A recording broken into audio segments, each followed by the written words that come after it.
What's going on, guys? Cody from Motorcycle MD. Now, let's get into part 2 of the CB900f Mini series. In this video, we'll be actually taking the caliper apart and cleaning it, what you needed to do this whole time. Thank you guys for being patient with me. If you haven't seen part 1 of this video yet, make sure you watch it. Okay, it may seem basic removing it, I can do that. But when it comes to actually saying I'm going to set myself up for success when it comes to cleaning this out, there are some methods that I think you should hear. So, check it out if you haven't seen it yet. For you guys who are watching this, who are ready, you've been ready for this video. Part 2, let's get into it.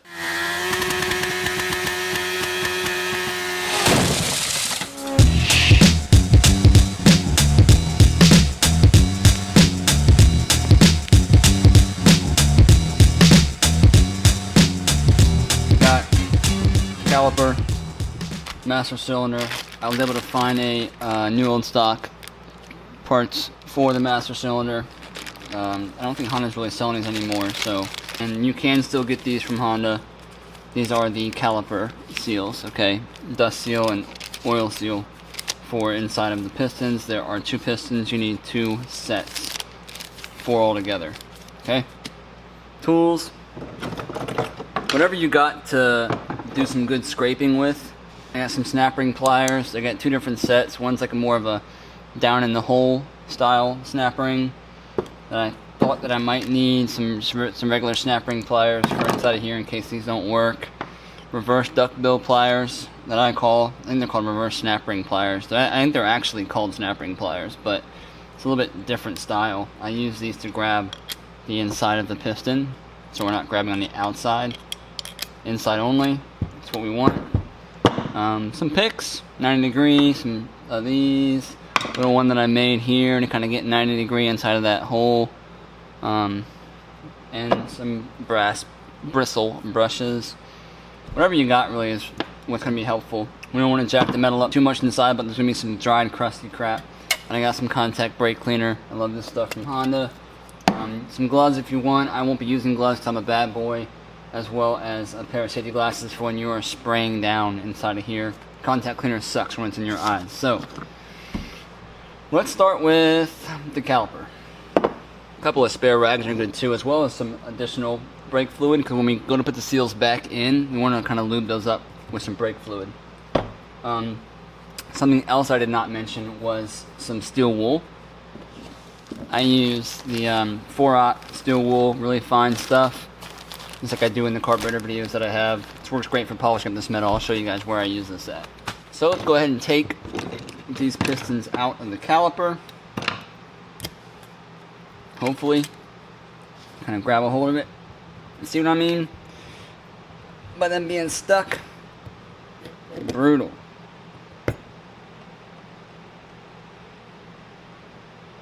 Come on, baby. Alright, there's one.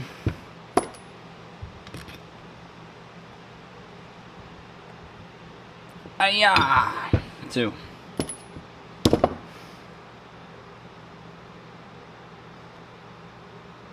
Got some good crust build up. Pop this out. This is our spring seat. Whoa, what was that? It's our spring seat. Looks like it can go in either way. Let's go ahead and remove our slide pin as well. This is pretty easy to do. Just grab one side if you're going to reuse the boots, which you can, or I can in this nature. They're not swollen or anything. You can grab the corner of it,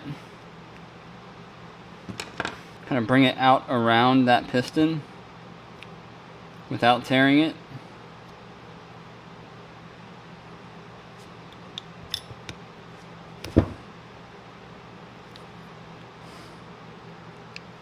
Okay, now that it's out and around it, I can push this piston all the way through. Very clean. Awesome. We can take these boots right out. Boom, boom.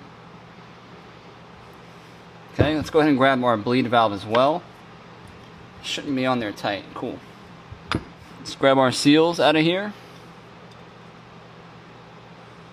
Look at that. All nice and crusty.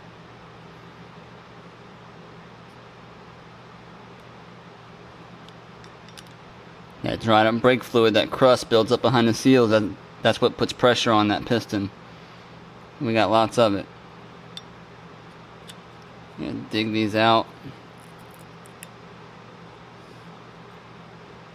Now, when this isn't all wet with brake fluid and stuff, we see all this crust in here. The cool thing about the brake contact cleaner is that it really helps to dry this stuff out.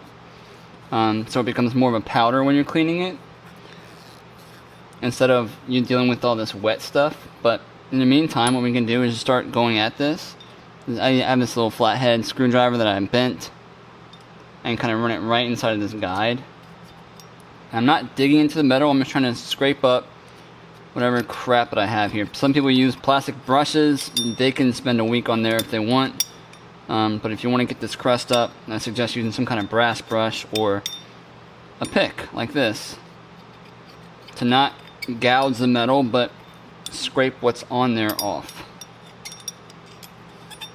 The hardest part that you'll run into with getting these lands clean is right up here, okay? Because you can't really see it too well, and it's harder to get to and get the right angle because you're dealing with all these obstacles, right? So just be mindful of that. Spend some time up in this upper portion and going back and forth. One part that I see people miss a lot is that they'll focus heavily on the floor. So you have a land like this, right? That seal goes inside of it. If we're blowing this up to a angle that we can actually see and chew on, the seal goes inside and it's a circle, okay? So that seal's inside of there. What happens is people will spend all this time cleaning up all the crust on the floor of it, but they won't spend any time scrubbing the walls that the seal lays into. So inside of here and on the back side. What is all over my hand that's black? That is nasty. So yeah, that's what I'll do. I'll spend some time cleaning this up, scraping it best that I can. We'll hit it with some contact cleaner. That will clear out what we've cleaned. And then that will also help to dry up the rest of the crust. That'll help us get it out of there.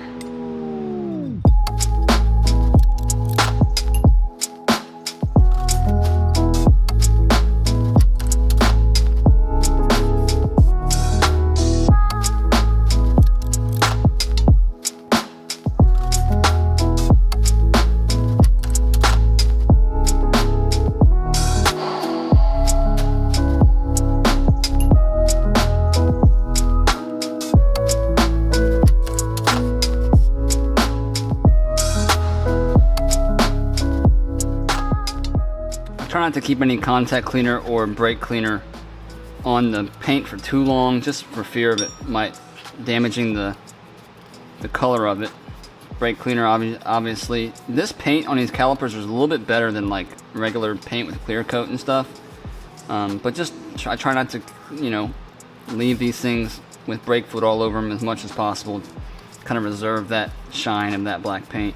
Okay, so you can see it's starting, the brake fluid kind of dried out some of it. Kind of makes it white, but we're starting to look pretty good. Let's see the walls inside. Gotta go at those. So what we'll do right now is we'll bust out the steel wool. This is a little bit hard to do if you got larger fingers or whatnot. But take your time with it. Take this, kind of run it right inside of here, and I'll use my finger. Just try to buff up the inside of here.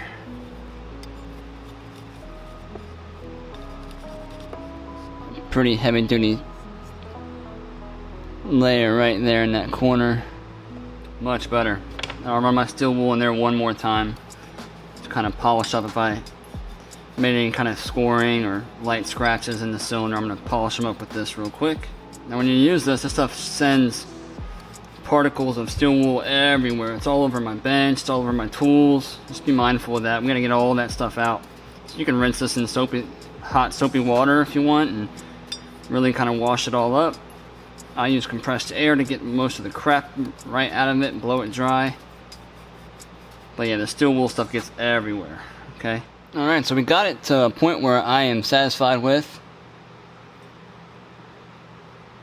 Okay. Main thing is to get the cylinders nice and clean, their lands nice and clean. I kind of cleaned up this section of it too. You want to make sure that you're blowing through here with some cleaner Go blow through the bleed section, because these two cylinders transfer over to each other. You see right in the corner, it's got a little hole that transfers to that side as well. Okay, then you have your input for where the bleeder goes, and then your main intake for the fluid itself, and just attach it to those two holes. Kind of feeds both of them. So make sure that all that's clear inside of there, because you can't really get to it too well. So blowing that through, clearing it out as best you can is the right way to go. Okay, but these look really good. They feel good, which is important. Blew them all out and nice and clear. Okay, so let's move on to the pistons. Okay, which look like trash. Alright. But for what they could look like, we're doing pretty good. So I'm going to clean these off with some contact cleaner. Get my phone out of there.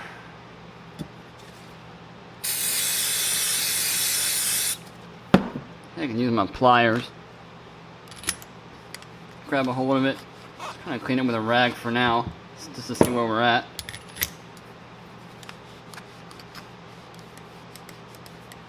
Okay. Looking pretty good. I'm going to take some steel wool now again. Let's grab a new piece. All I'm going to do is cover up all this mess.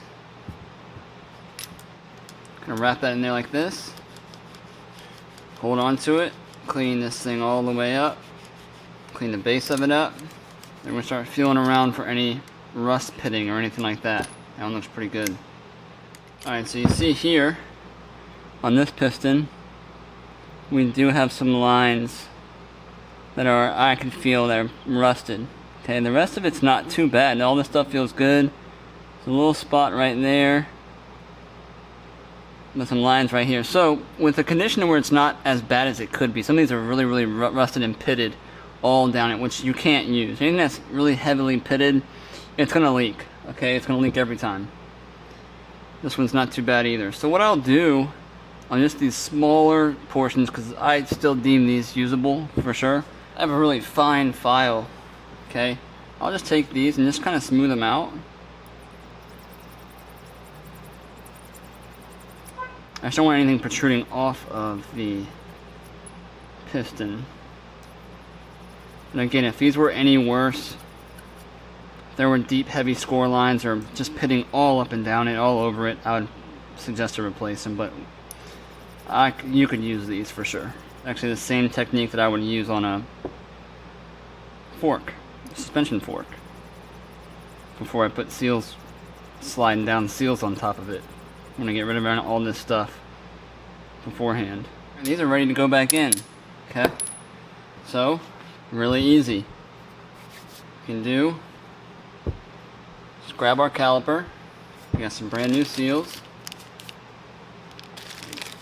Don't have my pocket knife on me. The one is the topmost seal. These actually look like they're already pre-lubed, which is awesome. And this is more of the flex seal, or the rubber seal that goes down. See, they're kind of squared. Or they're not. You see, these are like a square seal. It allows this to flex as this gets pushed through and holds on to it. This can protrude out and then kind of get sucked back in just because of the forcing motion of that square seal. They work really well, obviously. So, really easy to install. Just take one section, I'll push a corner into it, and I'll kind of wrap this end in. Should sit nice and flush. Okay. Topmost seal, does not matter which one you're going into. Go right into there. Just kind of fold that in.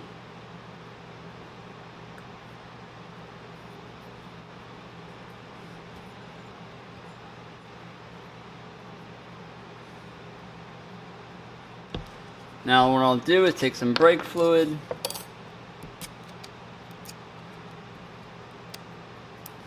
All I'll do is just get some on my finger. Okay, wipe that seal. Wipe the inside of the cylinder. Just kind of using it as like a lubrication.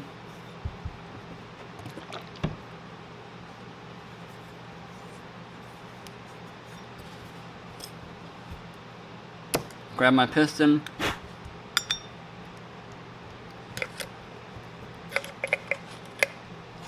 Just kind of coax it on in there.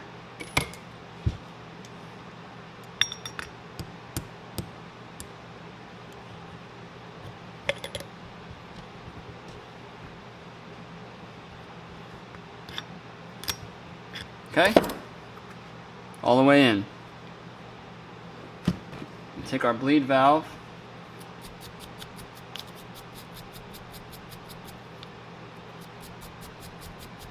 Clean up these threads. You can replace these with like ball, like one-way bleeder valves. They're kind of cool. They're kind of like a longer stem. They have a little ball bearing in there, and when you bleed in, it doesn't let anything. When you bleed out, it does. So it makes this good one-way valve when you're bleeding the system. You can do whatever you want, man. I'm gonna run some contact cleaner through the valve.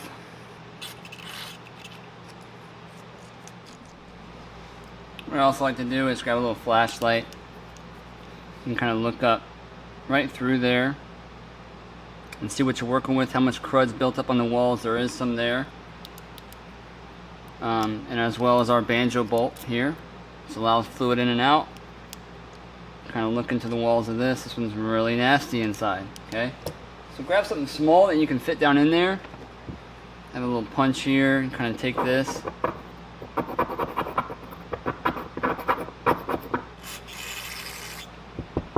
I've seen these valves where the head of that's completely clogged up. Okay. Alright, we're looking pretty good. And these are good. I'm happy with that. This is really clean. I don't need to replace this. This is that slide pin.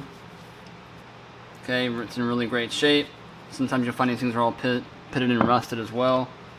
Let's see what else we got. We got this guy here.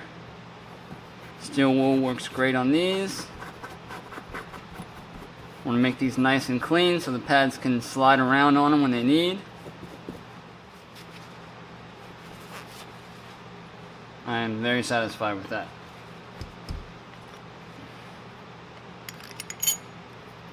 Sit right down in there.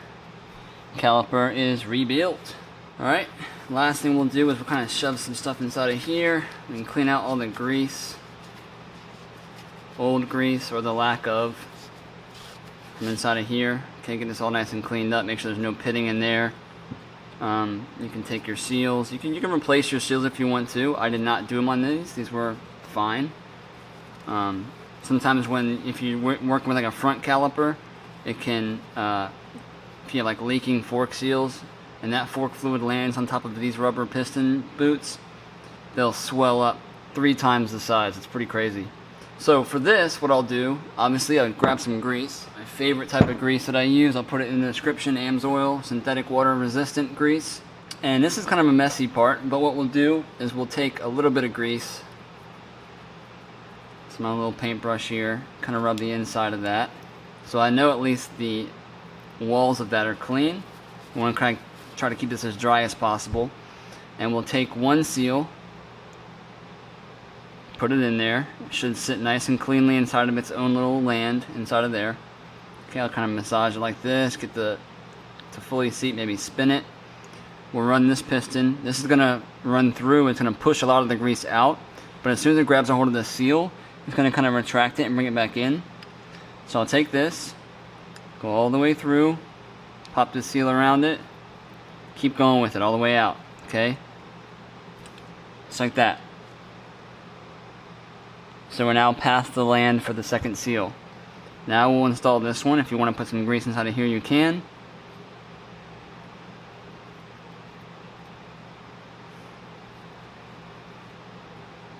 Throw this side in. Give it a spin. Now sometimes the land won't seat correctly and you got to kind of take this and wiggle it on in. If you're grabbing a hold of the seal and pushing it back out, you just got to make sure that you're doing it right, okay? So we'll take this and push it all the way forward, hold this grease, hold this end of the seal in, kind of push it out around it, and then it will fall into place. Take this and spin it around if you want, massage it. Boom, that's how you install them with brand new seals. I will take my nice clean part of the rag and dry up any grease that's kind of hanging around. I don't want it to attract any road grime or dust while it's in operation, okay? Nice and clean. Okay, we know this is clean. We can shove that back in there for now. as well as the bleed valve right here. Okay, so the caliper's rebuilt, man. So I'm happy with that. That's a perfectly usable caliper now. Alright, next video that will come out next week will be on our master cylinder for the rear. Okay, we'll tackle this, clean this all out. I don't think I've done a video on doing these yet. Okay, so be sure to tune in next week and we'll tackle this one. Alright, that wraps up part 2 of the video. Thank you so much for checking it out. Okay, next we'll be going through the rear brake master cylinder. This is the working force of your brake system. Okay, besides the brake pads, obviously. But juicy information. I don't think I've done a video on this, and as usual, most of this stuff hasn't changed much in the generations to come. Okay, yes, this is old stuff from the 80s, but guess what? It's not much different from the 90s and 2000s. Same stuff, maybe some smaller parts, tighter clearances, different color. Regardless, it should be all helpful for you guys. Hope you enjoyed the video. If you're new to the channel, be sure to like, share, subscribe, as everyone else says. Hope you find some content that is useful for you, as well as join the mailing list if you feel up to it. You will get notifications about new videos that come out, as well as collab videos that I do, let's say, with Matt from How To Motorcycle Repair from the Broken Moto Show. Hope you guys are enjoying that. If not, I'm sorry. Until next time, Cody from Motorcycle MD, bringing you guys some quality tips and tricks for your next build or your daily rider. See you guys next time. Later.